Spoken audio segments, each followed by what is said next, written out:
Louvado seja o Senhor Jesus. Amém.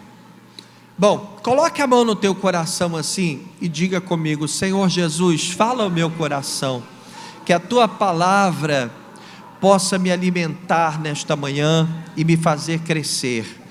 Abra os olhos do meu entendimento para ouvir o teu Espírito, Senhor, em nome de Jesus, amém. Meus queridos, vamos ler o que está escrito em Mateus capítulo 24. Mateus capítulo 24, nós vamos ler do versículo 36 até o versículo 39. Mateus capítulo 24, do verso 36 ao 39. Você abra a sua Bíblia ou leia no seu celular, né? É muito legal você baixar a versão da NVI, Bíblia NVI, no seu celular, porque aí eu tenho utilizado muito a Bíblia NVI, a nova versão internacional, e aí você pode acompanhar, né, com a mesma leitura.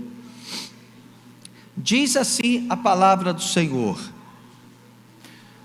quanto ao dia e à hora, ninguém sabe, nem os anjos dos céus, nem o Filho, senão somente o Pai. Como foi nos dias de Noé, assim também será na vinda do Filho do Homem. Pois nos dias anteriores ao dilúvio, o povo vivia comendo e bebendo, casando-se e dando-se em casamento, até o dia em que Noé entrou na arca, e eles nada perceberam, até que veio o dilúvio e os levou a todos. Assim acontecerá na vinda do Filho do Homem. Amém? Meus queridos, cada vez que nós ministramos a palavra, é uma responsabilidade tremenda, é muito sério mesmo, porque a palavra de Deus, ela tem o poder de nos fortalecer, é a palavra profética. Eu, por exemplo, tenho uma responsabilidade enorme, eu oro, peço a Deus a semana inteira, para chegar aqui no domingo, abrir a minha boca e ser usado por Deus, usado para a sua edificação. Você, como igreja, precisa receber a palavra, precisa ser fortalecido na palavra de Deus.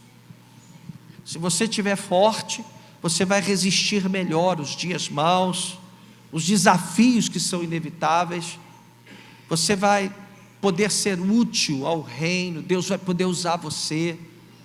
Então é muito importante que você ouça a palavra, que você se fortaleça na palavra, e cada vez que você chegar a esse momento do culto, você deve pedir a Deus para abrir os teus olhos espirituais, lhe permitindo entender o que Deus está te revelando. Não é o que o bispo, o pastor está dizendo, mas o que Deus profeticamente está te revelando para a sua edificação, para o seu crescimento. Hoje nós vamos falar sobre o descaso com as coisas de Deus. Esse é o título da nossa mensagem hoje: descaso com as coisas de Deus. Ora, o que diz a palavra do Senhor? O que o Senhor Jesus nos revela? A palavra do Senhor diz que há um tempo determinado para todo propósito debaixo dos céus, e existem coisas que nós estamos aguardando que aconteçam, e vão acontecer. Por exemplo, a morte física, não tem como fugir dela. Todos nós vamos experimentar a morte física, não tem para onde correr. Eu me lembro quando eu era pequenininho, que eu declamava uma poesiazinha que eu nunca mais esqueci. Eu tinha, sei lá, 4, 5 anos, 3 anos, e eu dizia: da morte ninguém escapa, nem o bispo, nem o papa, mas eu escapo. Vou ao botequim, compro uma panelinha, entro dentro dela, a morte passa e diz: aqui não tem ninguém. Aí todo mundo Eu nunca mais esqueci essa poesia. Mas a verdade é que a morte vem, não tem para onde correr. A Bíblia diz que nós somos como a erva do campo. Nós vamos crescer, vamos alcançar o esplendor da nossa formosura e depois a gente faz a curva e começa a descer, a murchar. A gente vai se cansando, vai perdendo vigor. E aí vem a morte, não tem como fugir disso. Outra coisa que está por acontecer é a vinda do Senhor Jesus para o arrebatamento da igreja. Eu tenho falado aqui inúmeras vezes que todos os indícios, todos os sinais da vinda de Jesus já se cumpriram. Todos eles. O último deles, que me chama muita atenção, é quando a palavra do Senhor diz que no momento em que o evangelho fosse pregado no mundo inteiro, chegaria o fim. E me espanta ver que hoje, por causa da internet, o evangelho está chegando em qualquer lugar do mundo. Onde é que o evangelho não chega? Ele chega em qualquer lugar. Onde é que não tem internet no mundo? Né? Então hoje nós estamos percebendo que o último de todos os sinais, a Bíblia diz que nos últimos tempos haveria um incremento do saber. Olha como o homem ficou inteligente, como a tecnologia nos espanta, nos assusta. A Bíblia diz que nos últimos tempos o amor iria se esfriar no coração das pessoas. Não é o que a gente está vendo? Violência, diversos outros sinais. Mas a Bíblia diz que o último de todos os sinais seria quando o evangelho fosse pregado a todo mundo. E é o que a gente está vendo agora. Hoje você pode pregar o evangelho para alguém que está lá na Groenlândia. Você pode pregar o evangelho agora, pega o celular agora, nesse momento, e você vai falar para quem está lá na África. No momento em que você coloca uma mensagem na rede, pessoas em qualquer lugar do mundo podem receber a sua mensagem. Não seria isto o cumprimento de uma profecia? Então, coisas estão por acontecer, coisas que Deus disse que vão acontecer. E Jesus disse: olha, a minha volta, a volta do Filho do Homem, a volta do Filho de Deus, vai ocorrer da mesma forma como aconteceu na época do dilúvio. Isso me chama muitíssima atenção, isso mexe comigo, porque Jesus disse que tal como aconteceu na época do dilúvio, vai acontecer nos dias atuais. Ele disse que todo mundo sabia que ia acontecer o dilúvio, mas ninguém, as pessoas continuavam casando, se dando em casamento, comendo e bebendo, ou seja, as pessoas continuavam a fazer aquilo que sempre fizeram. Elas não estavam nem aí para o que estava sendo anunciado. Enquanto isso, Noé estava construindo a arca, madeira por madeira, uma arca gigantesca, que não tinha como esconder. Foram 100 anos construindo essa arca.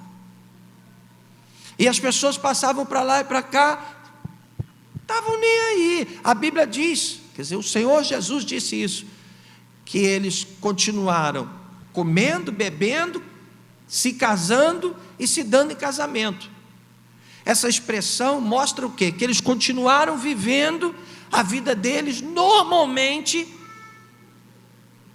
demonstrando absoluto descaso pelas coisas do Senhor, pela revelação profética do Senhor, pelo que estava por acontecer.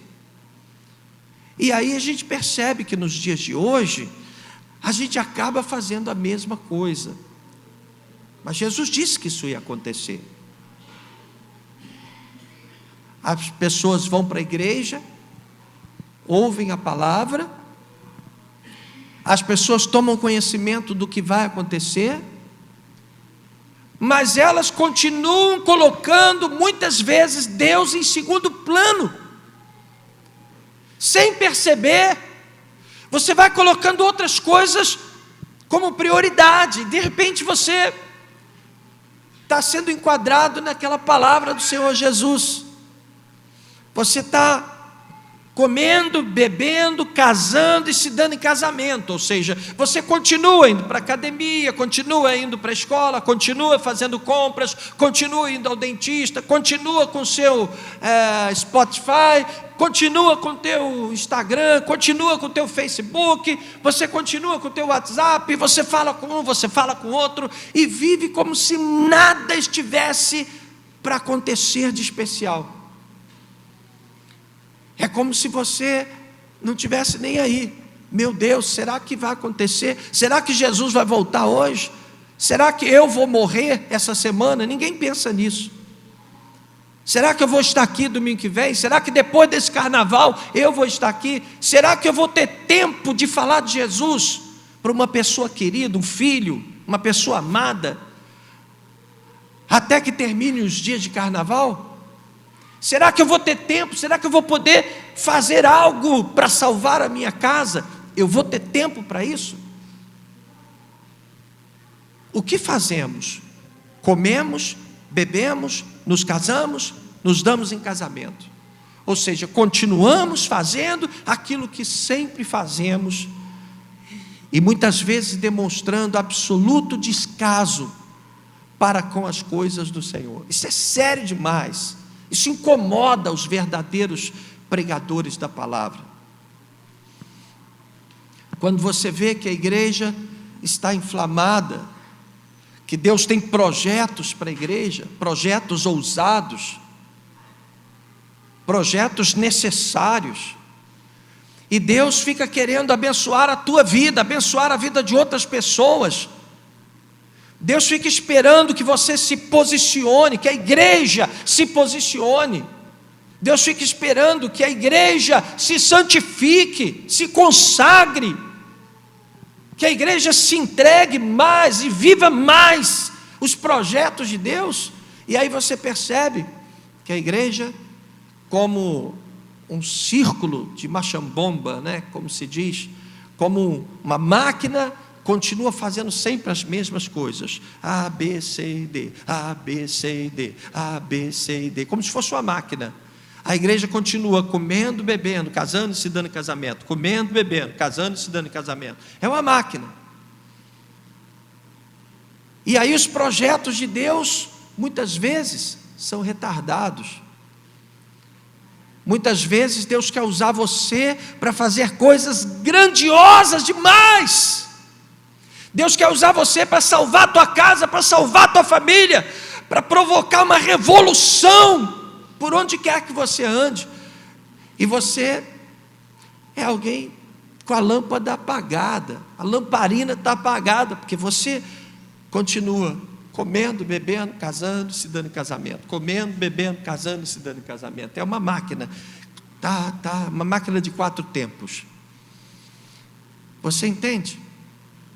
Então o Senhor Jesus disse: olha, vai acontecer isso, porque as pessoas têm essa tendência de colocar as coisas do Senhor, as coisas divinas, em segundo plano. De repente você tem 7 dias para fazer um monte de coisas, tem 6 dias, né? No 7º dia é o dia do Senhor, e tem gente que não tem tempo de vir à igreja. Imagine, não tem tempo de vir à igreja. Deus já te deu 6 dias, Ele diz: só quero um. Eu só quero um. Aí você, não tem tempo. A igreja está comendo, bebendo, casando, se dando em casamento, comendo, bebendo, casando e se dando em casamento, está fazendo a mesma coisa. E Deus, que tem projetos maravilhosos, percebe que nós estamos na superficialidade, e Ele certamente se frustra com isso. Outro dia eu estava vendo um filme. Eu gosto muito de ver filme, né? Netflix. Eu não gosto de ver TV aberta. Eu vejo muito filmes, séries. E gosto de ver essas séries que falam de terrorismo, dos radicais islâmicos e tal. Estava observando, esses caras, eles levam a sério a fé deles. de forma equivocada, obviamente, mas eles levam a sério e são capazes de morrer pelo que eles acreditam.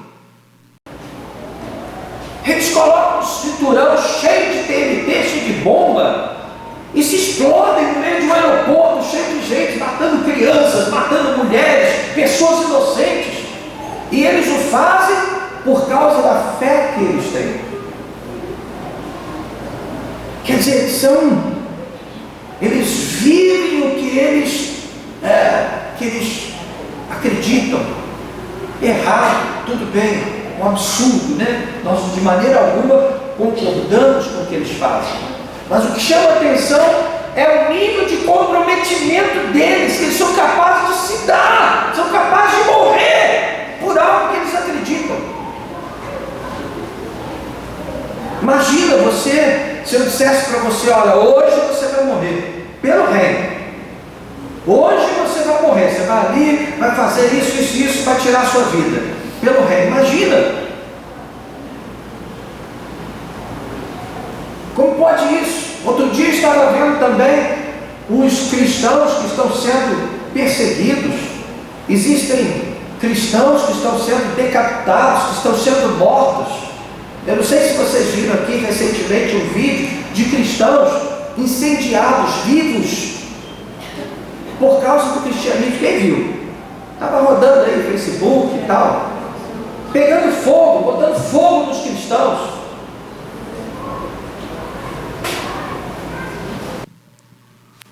Eu fiquei imaginando, meu Deus, será que nós teríamos condições, teríamos coragem?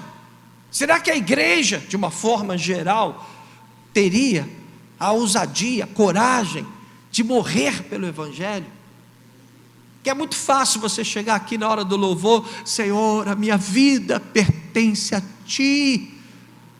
Mas quando Deus precisa que você abandone um pecadinho, você não tem coragem. Quando Deus precisa que você tome uma decisão que vai agradá-lo, você vai lá e pisa na bola, faz o que é errado, e Deus se frustra. Deus fica triste. Deus se entristece. E os projetos do Senhor vão sendo retardados, vão sofrendo essa influência ruim. Enquanto isso, o Estado Islâmico está lá matando um monte de gente lá, e os cristãos nossos que estão lá, irmãos nossos que estão morrendo lá, a gente fica assim, como pode isso? Olha que covardia. Mas a gente muitas vezes não vem à igreja porque está chovendo, não vem à igreja porque está quente, não vem à igreja porque é longe demais,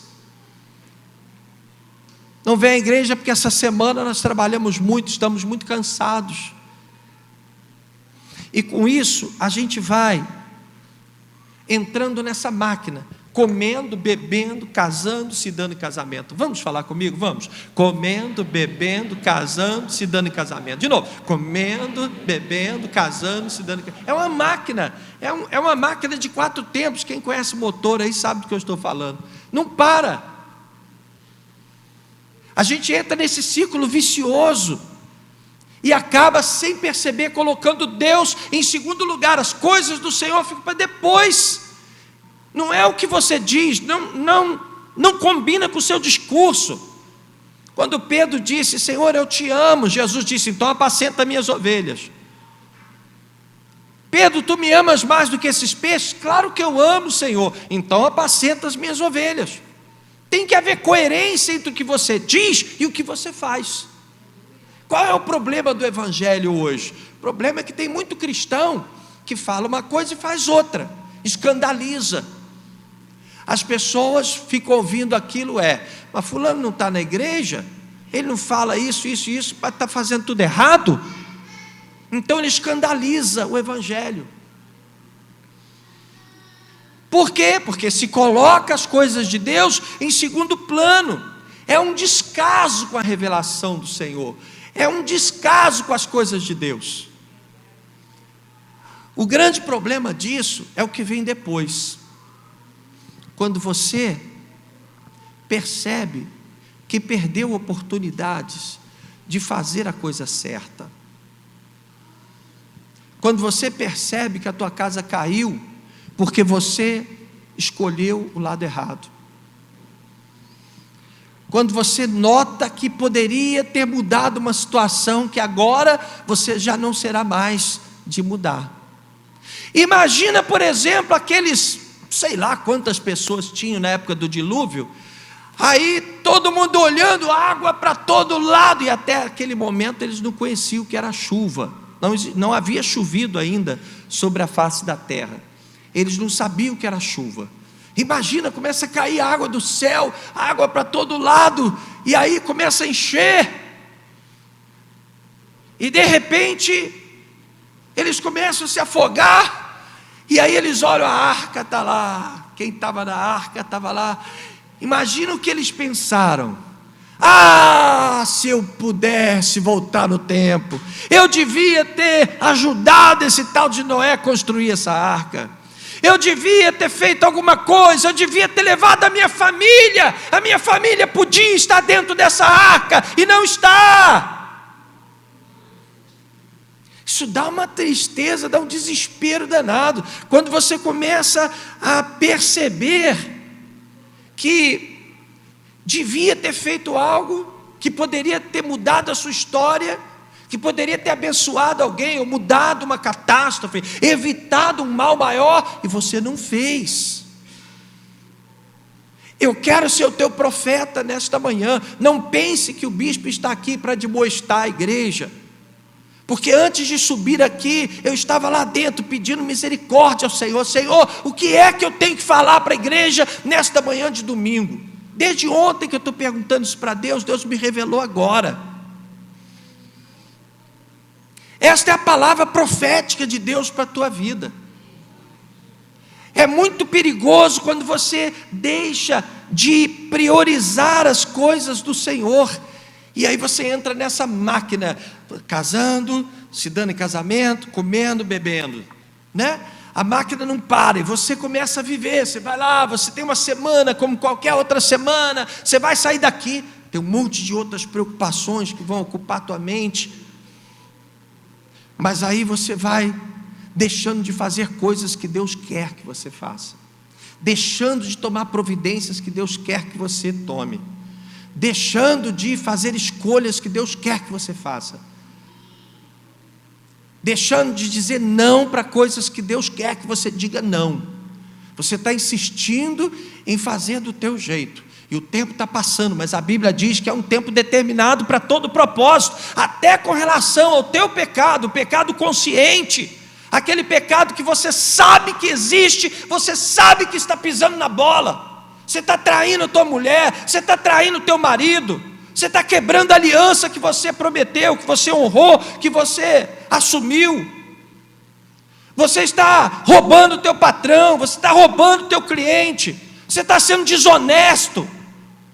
E é um tempo para todas as coisas. Deus vai deixando, porque Deus ama você, e Deus começa a usar o jumento aqui para falar como profeta para você, e Deus usa outras oportunidades para te revelar, para tentar fazer você mudar de ideia. Mas vai chegar um tempo que Deus vai dizer: basta, acabou. Vai chegar um tempo que as águas do dilúvio virão, e aí você não tem mais como recorrer, não tem mais como fazer nada. Vai chegar um tempo que a misericórdia de Deus vai acabar. Vai chegar uma hora que Deus vai dizer: bom, agora não dá mais para esperar, eu estava esperando até agora, mas você não mudou. Eu falei com você, eu te revelei, eu te mostrei o que eu queria, te disse o que era importante, qual era o caminho certo. Você está tomando decisões erradas, e pior, está fazendo isso conscientemente. Então, agora você vai ter que assumir os seus erros. Aí é quando a tua casa cai. Você imagina o que sentiu, por exemplo, Jonas, quando ele se viu no meio de uma tempestade. Ele deve ter pensado assim: ah, para que eu fui entrar nesse navio? Deus mandou ir para lá, para quê? Que besteira que eu fiz, agora estou no meio de uma tempestade. Você imagina?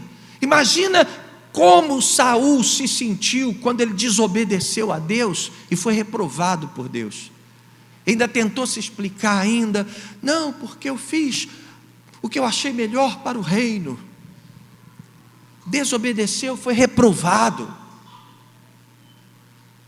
Depois não adianta ficar de blá blá blá, de mimimi, não adianta ficar a certas coisas que você não tem como recuperar mais, porque o tempo passou. E aí você vai pensar, se eu tivesse feito isso, se eu tivesse feito aquilo, você entende? O sacerdote Eli, por exemplo, você sabe que a palavra de Deus diz que Deus havia programado que o sacerdote Eli e a família dele serviriam ao Senhor eternamente no templo, né? Era uma posição de honra. Essa era a vontade de Deus, esse era o propósito de Deus. Aí o cara vai lá e faz tudo errado, e de repente perde a família, os filhos morrem, Ofni e Finéias, uma desgraça. Os inimigos vão lá, levam a arca do Senhor, vira tudo de cabeça para baixo. Oi? Não é? Quando ele tem a notícia da arca, ele cai para trás, quebra o pescoço, morre. Ele, antes de morrer, ele deve ter pensado, meu Deus, se eu tivesse agido diferente, eu não precisava passar por isso. Se eu tivesse tomado decisões diferentes, eu não estaria vendo agora meus filhos sendo mortos, não estaria vendo o meu trabalho sendo derrubado, destruído, eu não estaria vendo tantos homens dos exércitos de Israel sendo mortos, eu não estaria vendo a desonra do povo de Israel por minha causa, a arca do concerto sendo levada. Eu podia ter mudado tudo isso e não mudei, eu fiz a escolha errada. Você entende? O erro de você de repente entrar nessa máquina, sabe? As pessoas continuam comendo, bebendo, casando, se dando em casamento, comendo, bebendo, casando, se dando em casamento. Quer dizer, você vai sair daqui e aí as suas responsabilidades vão começar a te requisitar. E você vai ter que resolver problemas do cartório, você vai ter que resolver problemas lá na cidade, você vai ter que, sei lá, são tantas coisas que vão nos exigindo, e você vai sendo absorvido. E aí Deus vai ficando em segundo plano, e Deus quer que você ore, e você não tem tempo para orar. E a gente fala que todo domingo, Deus quer que você ore mais, Deus quer que você leia mais a palavra. Passa a semana, você não tem tempo. E por favor, entenda, talvez não chegue 10% aqui na igreja, entre as pessoas que estão aqui, que realmente tem tempo para se consagrar, tem tempo para ler a palavra. E o dia que você chegar aqui, que você não sentir a presença de Deus, talvez você ainda culpe a igreja, talvez você ainda culpe o ministério de louvor, talvez você diga aí, eu acho que tem gente em pecado aqui nessa igreja. O fato é que você não se alimentou, você não se fortaleceu, e Deus queria que você estivesse forte, para você enxergar o que Deus está te mostrando, para que Deus pudesse te dar discernimento das coisas que estão por acontecer, para que Deus possa te dar a revelação, a profecia. Você entende? Aí você pega dentro da igreja, olha quantos escândalos de adultério têm surgido dentro da igreja. Quantos escândalos de famílias destruídas. Quantas vezes essas pessoas foram alertadas, desde que começou, desde que você começou a olhar de forma diferente para aquele colega de trabalho, desde que você começou a admitir um erro, o Senhor já começou a pesar o teu coração, já começou a te mostrar que aquele seria um caminho sem volta. Mas aí você foi deixando, é a máquina, e o diabo quer que você entre mesmo nessa máquina. Você come, você bebe, você se casa, você se dá em casamento, depois você come de novo, é a máquina de 4 tempos, e você não percebe que está indo para o buraco. Chega um momento que não tem jeito, aí você vê o seu casamento ruir. Quantas e quantas vezes eu recebi no meu escritório pessoas que traíram seus maridos ou suas esposas, profundamente arrependidos. Quantas e quantas vezes, me ajuda, bispo, a recuperar a minha vida, a recuperar meu casamento, me ajuda, bispo. É aquela história, se eu pudesse voltar no tempo, se eu pudesse fazer diferente, se eu pudesse agir de forma diferente. Mas o tempo passa, chega um momento que Deus não aceita mais, e ponto final. Há um momento, até um momento Deus vai contigo, Deus vai te ajudando, Deus vai te, Você pega o marido de alguém, ou a esposa de alguém, vai para a cama com essa pessoa. Você pensa que o Espírito Santo vai te deixar? Não vai não. O Espírito Santo vai contigo. Quando você estiver lá na boa, lembre-se disso. Gente, os olhos do Senhor estão em todo lugar. Jesus está vendo o que eu estou fazendo. Meu Deus, que vergonha. Onde eu vou enfiar minha cara? Deus está vendo. O que Deus não vê? Me diz. Parece que tem gente, o diabo cega tanto. Tem gente que pensa assim, não, agora eu vou cometer um pecado. Deus, olha só, faz favor para mim, fica por aqui, não vai comigo não, porque olha, o que eu vou fazer agora não é legal que o Senhor veja. Mas Deus vai ver.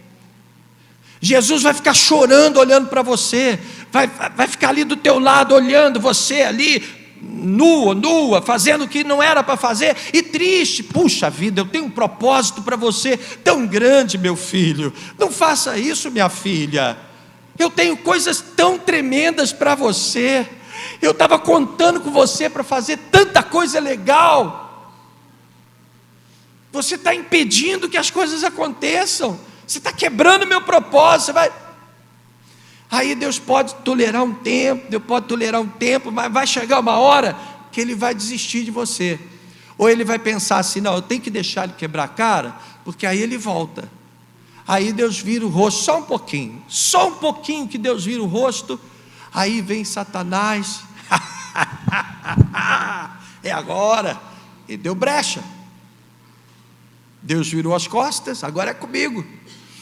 Aí Satanás vem, pega todo o teu erro e bota no ventilador. Satanás te envergonha, porque ele quer isso, ele quer essa oportunidade. Você não pode dar munição para o diabo, ele quer te destruir. A hora que ele puder, ele pega um erro seu e bota na internet, bota no ventilador, ele vai ficar lá.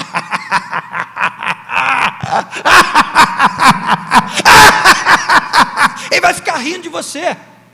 Porque ele quer te destruir, ele quer acabar com você. Você entende? A coisa é muito séria, é muito mais séria do que se pode imaginar. Então, não dá para a gente ficar assim, se eu tivesse feito diferente, se eu tivesse feito escolhas diferentes, se eu tivesse cuidado melhor dos meus filhos, se eu tivesse dado um exemplo melhor para os meus filhos, se eu tivesse feito de forma diferente. Lembra quando eu ficava assistindo aqueles filmes lá, aquelas coisas horrorosas na frente do meu filho, na frente da minha filha? Podia não ter feito isso. Eu podia ser um pai melhor, podia ser uma mãe melhor, eu podia ter agido de forma diferente, podia ter orado mais. Gente, a coisa é tão séria. Por que eu não fui para o altar? Me descabelei. Por que eu não chorei no altar? Por que eu deixei acontecer? Por quê? Eu podia ter agarrado meus pastores, ter rasgado meus pastores. Pastor, pelo amor de Deus, ora comigo. Podia ter jejuado uma semana inteira. Eu podia ter feito tantas coisas para salvar minha casa, mas eu não fiz. Você entende? Tudo que o diabo quer é que você seja apenas mais um religioso. Você sai da sua casa, vem, está comendo, está bebendo, está casando, está se dando em casamento, está comendo, está bebendo, está casando, se dando em casamento. Todo domingo você encontra a galera toda aqui, que legal, a paz, meu irmão, eu te amo tanto. Você sai e volta a cometer os mesmos erros. Você sai e volta a fazer as mesmas coisas. E Deus está dizendo: olha, minha paciência está esgotando. Dura coisa cair nas mãos do Deus vivo, hein? Cuidado. Eu te coloquei na igreja da conquista porque eu tenho um propósito para você aqui nesta igreja. Quem recebe essa palavra, diga glória a Deus. Eu creio que Deus te colocou aqui porque Deus tem coisas maravilhosas para fazer na tua vida. E se você crê nisso, você está dentro do propósito de Deus. Se você não crê, você não está com nada, você não entendeu nada, você está cego, você não está enxergando nada. Se você acha que você veio para cá só para ser um frequentador, um admirador de Jesus, um admirador da igreja, você está enganado. Deus quer mais, Deus quer mais. Deus quer que você quebre esse ciclo de machambomba, esse negócio de comer, beber, casar, se dar em casamento. Deus quer você dentro da arca. E tem mais, Deus quer toda a sua casa dentro da arca. Você está entendendo? E enquanto toda a sua família não estiver dentro da arca, você não pode descansar, você não pode de maneira nenhuma relaxar. Você não tem esse direito. Senão depois você vai ficar: se eu tivesse, se fosse, eu podia ter feito diferente. Aí o tempo já passou, meu irmão. Aí não tem mais jeito. Aí é colher as consequências, né, do seu descaso. Jesus disse: olha, a minha volta, a volta do Filho do Homem, vai ser como aconteceu no dilúvio. De repente o Senhor volta, de repente as coisas acontecem, de repente teu casamento acaba, de repente teu filho se perde, de repente você deixa de ganhar uma grande bênção de Deus, de repente os teus negócios desabam. O maior erro que a gente pode achar é que está tudo seguro. A gente acha que está tudo bem, estou muito bem empregado, como se você não precisasse de Deus. De repente bate um vento, joga tudo no chão, porque não tem nada que esteja seguro. A nossa confiança está em quem? Está no Senhor nosso Deus. Diga: louvado seja o Senhor. Meu coração está cheio de alegria. Eu sei que o Espírito de Deus está aqui neste lugar. Eu sei que o Senhor há anjos de Deus aqui neste lugar. Eu sei que Deus está levantando aqui homens e mulheres que vão fazer a diferença. Meu irmão, Deus quer que você faça algo grande, que você participe de algo grande. Estava conversando essa semana aí com o pastor Felipe, estava dizendo para ele, né, como é importante você saber que está participando de algo grande, né? No passado, estava lá o apóstolo Paulo, estava lá Felipe, Tiago, João, aqueles homens lá, Débora, Baraque, lá, o pessoal que viveu lá atrás, o pessoal lá vivendo lá para trás, né? Pessoas que cumpriram lá seus papéis, Ruth, né? Enfim, Neemias, Esther, cada um cumpriu o seu papel, né? Agora é a nossa vez de cumprir o nosso papel. Você entende isso? Agora é a tua vez de cumprir esse papel. Eles viveram o tempo deles e foram usados da maneira como Deus quis lá no tempo deles. Agora é a hora de você se colocar em condições de ser usado nos dias de hoje. Recebe aí essa palavra, meu irmão. Recebe aí essa bênção na tua vida. Deixa o Espírito Santo invadir o teu coração e sacudir a tua alma. Deixa o Espírito Santo te incomodar mesmo. Peça ao Senhor, se você tem uma fraqueza, peça ao Senhor: meu Deus, eu quero revolução, sacode a minha alma, me acorda de madrugada para orar. Senhor Jesus, eu quero viver experiências que eu nunca vivi na tua presença. Eu quero ir além, eu quero descobrir coisas que ainda não foram reveladas. Eu quero que os meus olhos contemplem a tua formosura. Eu quero ouvir a tua voz, eu quero ver a tua face. Eu quero experimentar a glória de Deus na minha vida. Meu irmão, Deus tem coisas grandes para fazer na tua vida. Você recebe? Então levanta a tua mão agora, fecha os teus olhos, entrega a tua vida ao Senhor.